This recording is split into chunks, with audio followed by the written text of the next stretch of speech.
Estúdio Aberto está de volta e agora a gente vai bater um papo com um pré-candidato do Novo, que é um dos partidos que se apresenta como novidade nessas eleições. Ele é pré-candidato a deputado federal. O Frigério, ele já esteve aqui na nossa emissora, né, para o Connect Live, a gente já bateu um papo e hoje ele volta para o Estúdio Aberto. Seja muito bem-vindo, Frigério. Muito obrigado por abrir as portas aqui da Connect TV. É um prazer. Estou vindo aqui. Quantas vezes você me convidar, voltarei aqui. Um abraço. Frigério, eu queria começar até para a gente visitar esses temas do dia a dia. Naquele primeiro papo que a gente fez, a gente falou bastante do partido em si, dos conceitos do partido, e eu queria abordar uma outra visão para entender um pouco das suas propostas e do seu raciocínio.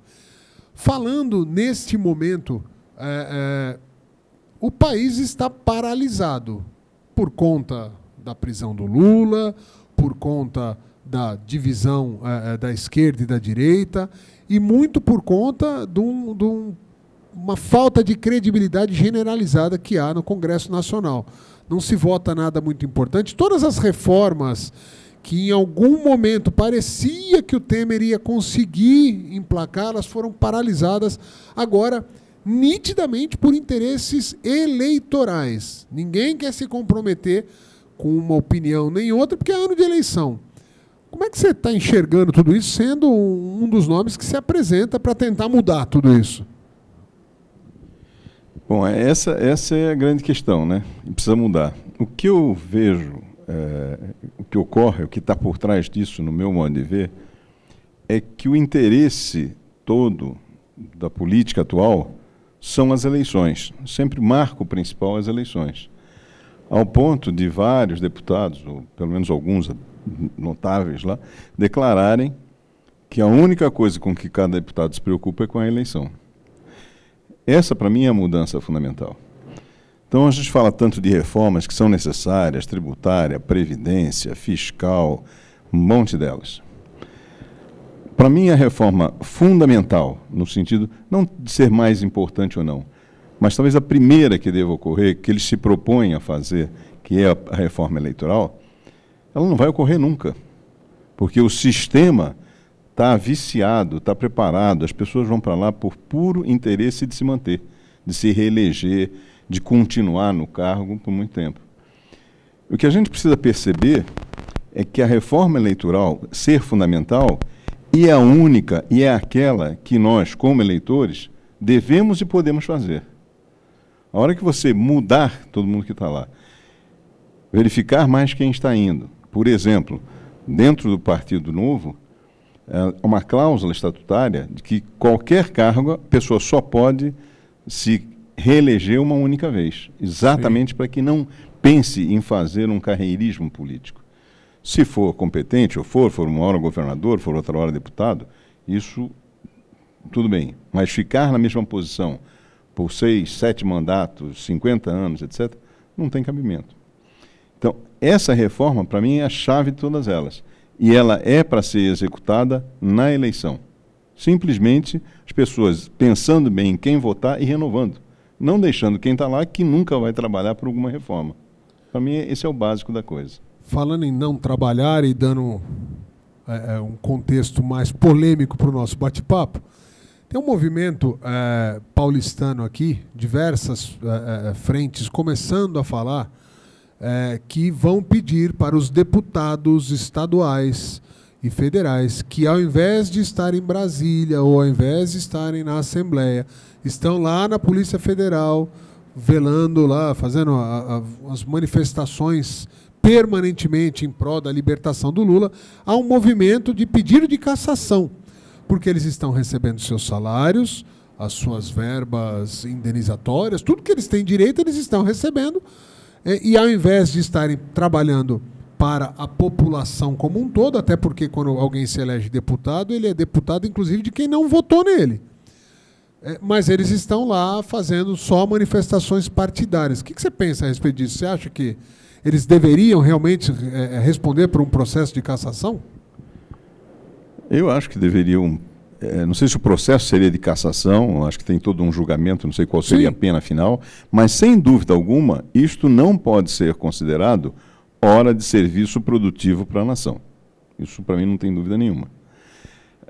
E isso está alinhado a outras coisas, por exemplo, se há separação dos poderes e alguém é eleito para deputado, e sendo deputado, ele recebe um convite para ser ministro, etc., ele simplesmente deveria renunciar ao legislativo e ir para o executivo. Não tem cabimento. Aí é mais um indício, por exemplo, da não separação dos poderes, onde você tem alguém que, sendo do legislativo, se subordina ao executivo. E aí começa, a porta está aberta para toda esta confusão que está. Você não tem mais separação de interesses, já que cada um dos três poderes deveria tratar de um determinado nicho, de um determinado tipo de trabalho. Ao se juntarem e misturarem as coisas, é um dos indícios, é um dos sintomas que se manifesta hoje junto à situação atual, como você estava falando.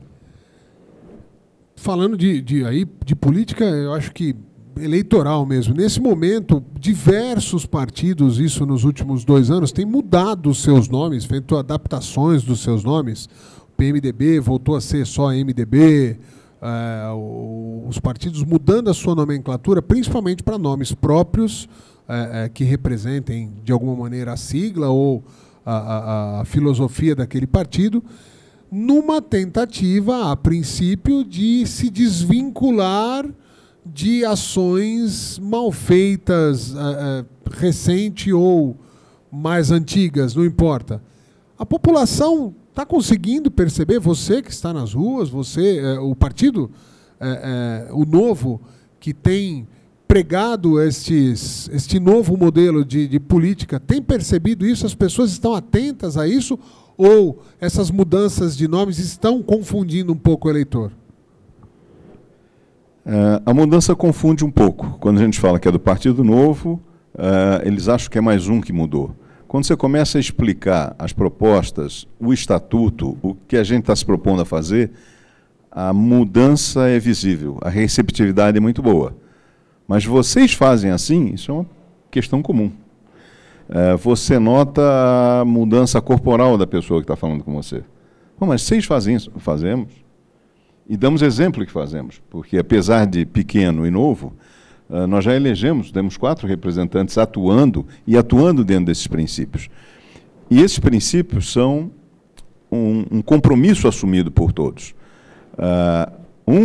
Uma das consequências de ter uma seleção dos candidatos é de que o Novo vem formando um time que joga na mesma direção, joga dentro do mesmo campo e joga na mesma direção.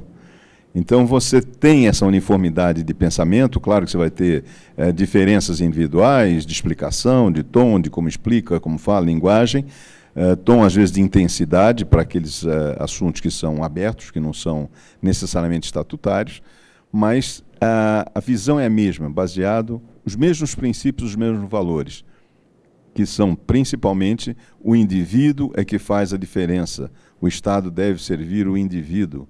Essa é a questão fundamental da qual tudo vai decorrendo.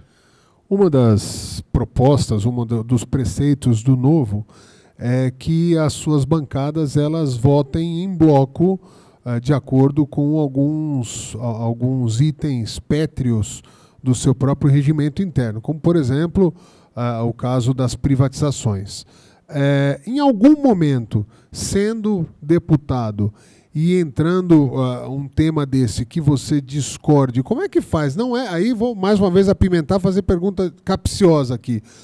Um partido que se diz democrático e que impõe os seus preceitos aos seus correligionários, aos seus representantes, como é que fica essa história da democracia? É democrático, mas impõe? Como é que funciona? Isso não afeta em nada a democracia, aliás, é o princípio da democracia.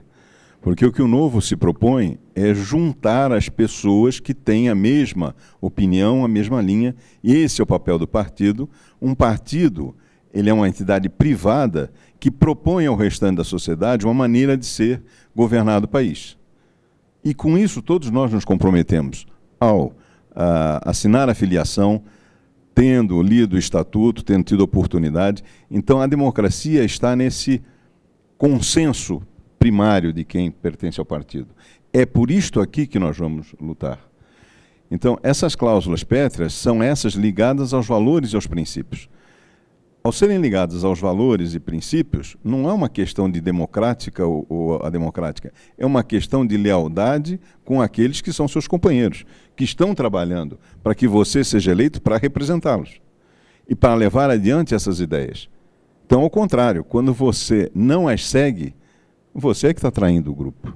Tá certo? Então, a história da punição, ela não é uma punição que você mesmo se submete porque quer, porque rompeu um acordo que você fez com todo mundo. A coisa é muito simples. E não são todos os assuntos, não é? São alguns assuntos ligados a valores e princípios. Tudo aquilo que não está nestes itens, sob esses itens, cada um vai agir por sua própria consciência. É isso. Muito bem.